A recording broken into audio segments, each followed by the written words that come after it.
Well, hello, folks, and welcome. It's Mikhail here, and another episode of Soul-utions Wellness. And I just want to thank you for joining me. I've been getting a lot of great comments on these tips I've been providing the last couple of days, and I just want to let you know I will be continuing to do this. I just want to help people because we're in such a crisis, and when somebody is in a crisis, they often will go into very dark and very negative places that can be avoided if we understand how to shift our awareness away from the current levels of anxiety.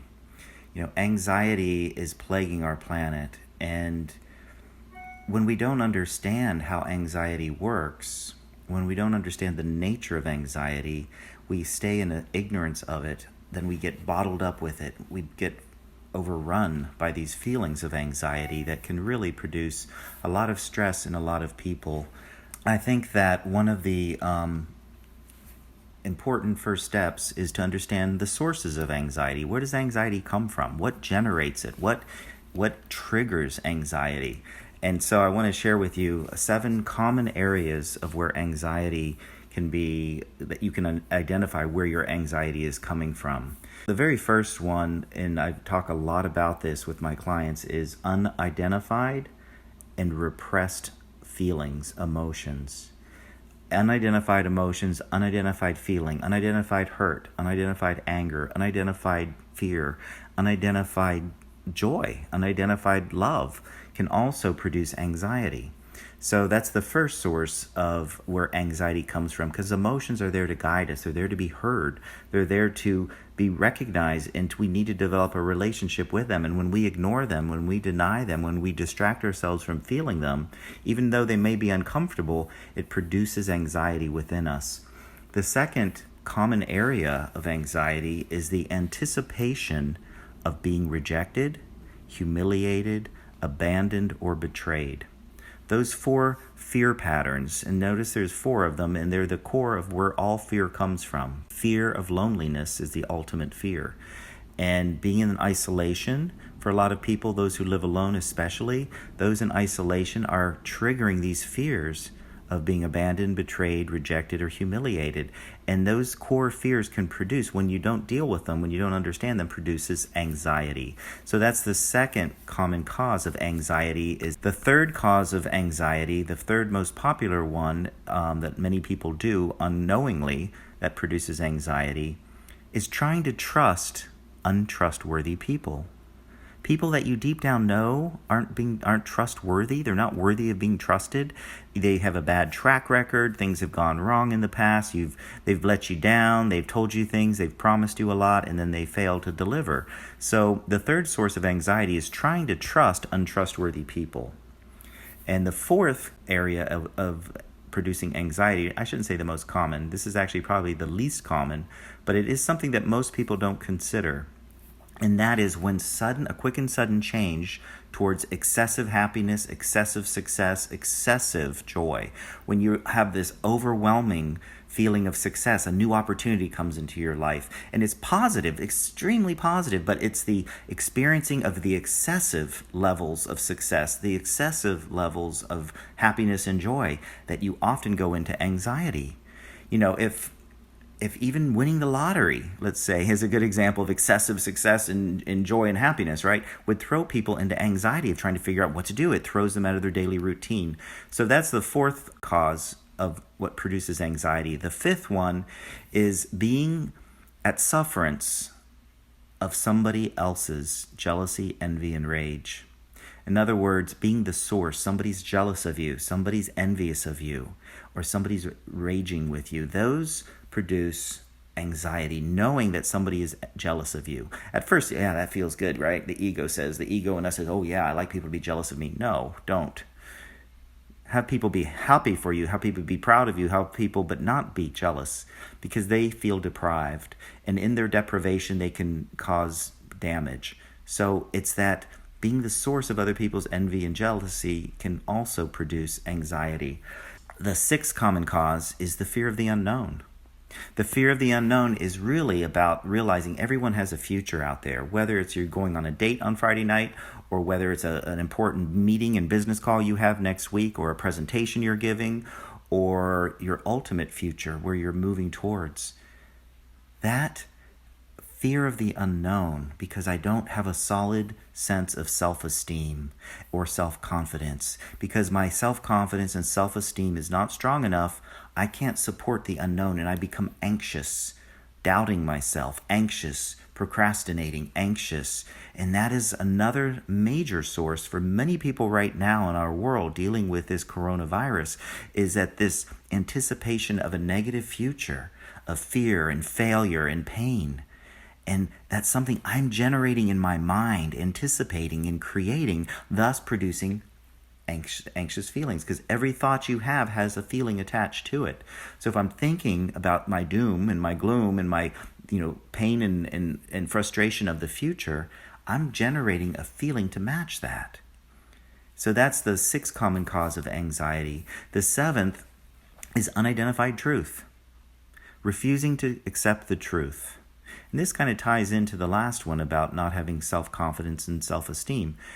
The identified truth is believing the lie that your ego has seduced you with, the lie that you've told yourself over and over again, and it's a feeling at the core of your being.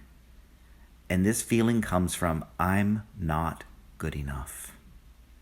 And it's a lie. It's what our ego came up with by competing and comparing with your brothers and your sisters and other people and child mates and schoolmates growing up. And you come to a conclusion that somehow there's something wrong with you. There's something flawed and defective, that you're unable to connect with others, that you're unable to feel you belong.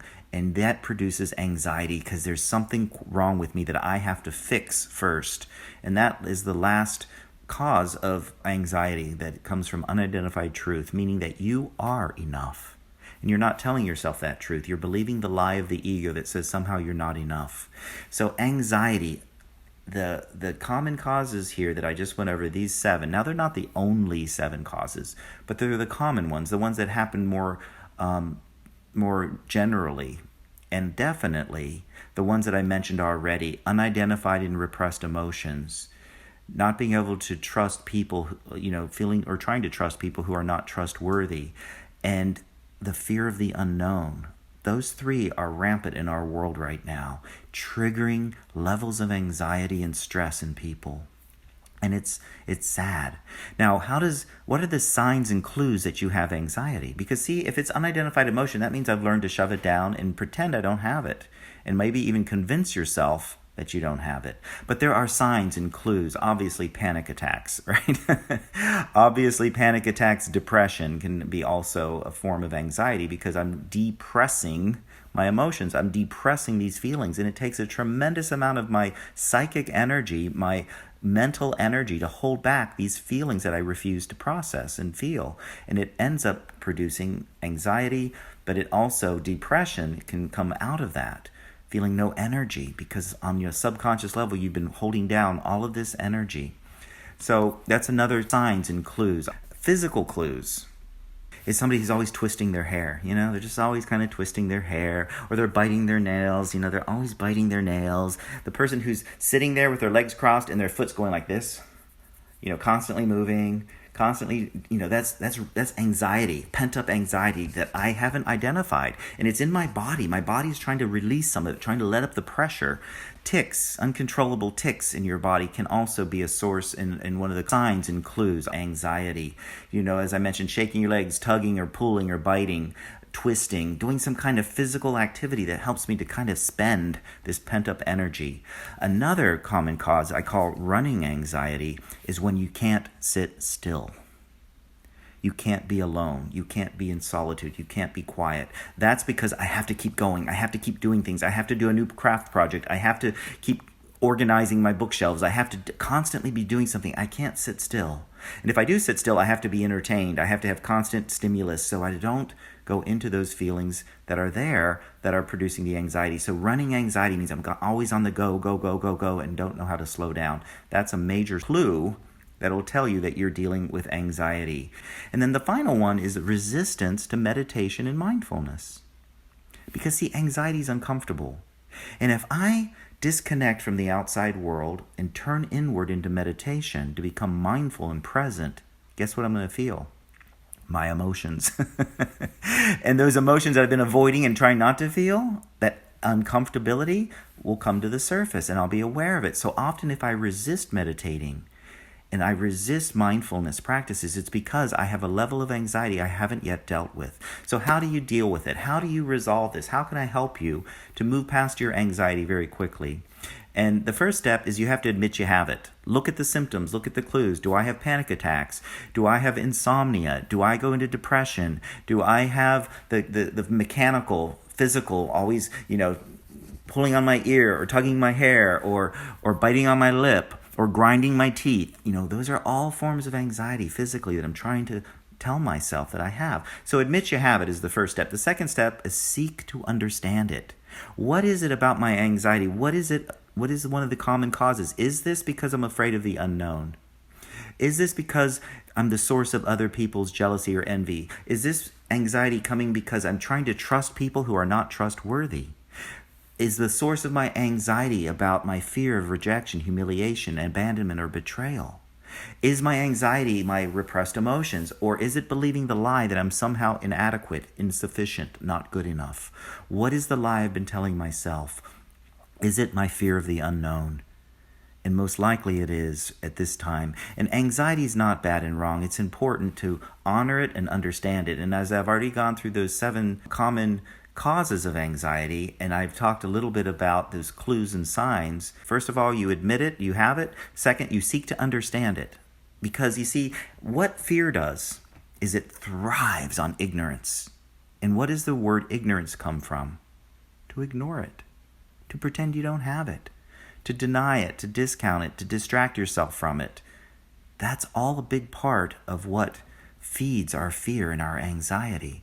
And if I can seek to understand it, if I can bring my awareness into my anxiety, first of all, by understanding where did it come from, one of those 7 causes I just went over, and to seek to look at the clues. How do I play it out? Do I do it mechanically? Do I have, indigestion? Do I have physical stress that is caused from my anxiety? Am I depressed? And what is the cause? What is the sign that I have it? And as you can do that, then you seek to feel, where is it in your body? Where do I hold and harbor and cluster my anxiety? Is it in the pit of my stomach? Do I put it in my neck and shoulders? Is it in my head? Do I get headaches a lot? Is my anxiety in my head? Is it in my hands or in my feet or in my legs? To try to identify where is it in my body. And don't get hung up on this. If you can't figure it out, if it's all over your body, that's fine too. But seek just the fact that you're turning your awareness not only to admit you have it, but to seek to understand it and to try to feel where it is in your body, to feel it and to go towards it, is a way to begin to dispel it, is a way to begin to break it apart. Now, once you do that, and I recommend doing that for these next several techniques, for those of you who like to meditate, you can close your eyes, go into it, and visualize your anxiety. Where is it in my body? Is it like this whirlwind of like a tornado in my stomach? My solar plexus. And your solar plexus is one of the areas where most people hold a lot of anxiety. You heard about people getting butterflies in their stomach before they have to do a presentation or go up on stage or do something. That chakra, the 3rd chakra, is very vulnerable because it's the largest chakra in the body, and it often will hold a lot of anxiety. So people feel that in the pit of their stomach. So you can close your eyes in a meditation. This is one technique. I'm going to give you a couple others. A meditation technique. So you go into the feeling. I'm closing my eyes and I'm feeling anxious. I'm feeling tightness around my chest, or I'm feeling it in the base of my spine or my lower back. Go into it, breathe into it, breathe into it. And as you breathe in to the anxiety, breathing in, connecting to it, and then exhaling, and imagine you're breathing it out of your body. Breathing into it, connect to it, breathing it out and expressing it, releasing it, letting it come and go. Because you're moving your consciousness, your awareness into that anxiety, and you're connecting with it. And then as you exhale, you're releasing and letting it go. So you breathe in and breathe out. And this is one way to dispel and to mitigate and to lower your levels of anxiety. Now, as you do that, you can declare in your mind, I'm taking my power back from this anxiety. Don't say my anxiety, because then you're claiming to own it. I'm taking my power back from this anxiety. I'm releasing it and letting it go. Telling your mind, your subconscious mind, instructions on what you want to have happen. See, your subconscious mind knows how to deal with anxiety, but you need to tell it what to do. So as you breathing in and breathing out, connecting with the anxiety in the pit of your stomach, breathing into it, and then breathing out, exhaling out, you're moving that energy, you're moving it out of you as you breathe in, and then to mentally tell yourself, I am taking my power back from this anxiety, and I'm releasing and letting it go. That will give your subconscious mind the instructions. That's the one technique to quickly move past and to resolve some of your anxiety. The second one is journaling. Write about it. Yesterday, I gave you a technique on quarantine journaling, to journal this time that you're going through for a way to release anxiety. And you can listen to that video from yesterday, and it's a technique on journaling, and I give you specific things to focus on what to write about. Because let's face it, in 10, 20, 30 years from now, you're going to want to look back and say, oh yeah, I remember the 2020, my gosh, the corona epidemic. And you're going to want to read back on what you went through. So it's a great idea to start to have a diary or a journal, self-reflective writing at this time. And I spoke about that, so I'm not going into any more details except to say maybe you should watch that video from yesterday. And then the third technique is do some physical activity. But again, set your mind with the intention that I am taking my power back from this anxiety and I'm releasing and letting it go. As you're playing tennis, every ball you hit, I'm letting go of this anxiety. I'm releasing it, doing some physical activity as you're jogging and you're getting into the feeling. Where is it in your stomach? You're jogging. I'm going to release and let go with each breath. I'm going to physically move into it and I'm going to express it physically. You can do that way, and that's another good technique. The fourth one is another visualization technique. And this is really good if you're feeling stuck and frustrated, like things aren't moving and you're feeling really stuck and you're feeling a pent-up of energy, but you don't know what to do with it. How to quickly release that energy is just to close your eyes and to imagine you have a baseball bat.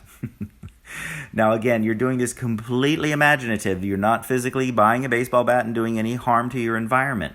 But one way to get this energy moving that's stuck in you is to take this baseball bat in your mind, whether your eyes are closed, you're sitting there on the sofa, very relaxed, and you express it with the intention. I'm releasing this anxiety. I'm releasing this anxiety, and I'm letting it go. And you just take this baseball bat and imagine you're just busting your computer. You're busting your fine furnishing. You're busting all the favorite things in your apartment. You're just busting out the windows. Go to your car and just let it all out. This is a way, your subconscious mind, to say, I want to move and get this energy out of me. I want to express it rather than bottle it up and try to control it. Let me get it out so I can be done with it. And this wave of anxiety can leave. And I can go back to what is my natural state of being. That natural state of being is relaxation. See, stress is something we collect as we go through our day. It's a state of mind. It's a thought, I think, that produces a feeling, that triggers a feeling. I think thoughts of being afraid of my future. I think thoughts of people being jealous and envious of me. I think thoughts of I can't trust this person. I have these thoughts of being rejected, humiliated, abandoned, or betrayed. I have this thought I have to ignore my emotions. Those are thoughts that trigger anxiety, trigger those feelings. So I've talked about techniques you can use. You can visualize it, doing the breathing technique to go into that anxiety, to breathe it in and out of you, using that affirmation of I'm taking my power back from this anxiety, I'm releasing it and letting it go. I talked about the journaling technique briefly that you can reference. I talked about the visualization technique, and then the physical activity to move it with the intention. Just playing tennis won't do it. You have to set your intention that I'm releasing this anxiety. I'm taking my power back from it. As you play tennis, as you lift weights, as you do a physical activity, you need to connect your mind with your body to actually be successful at releasing this anxiety.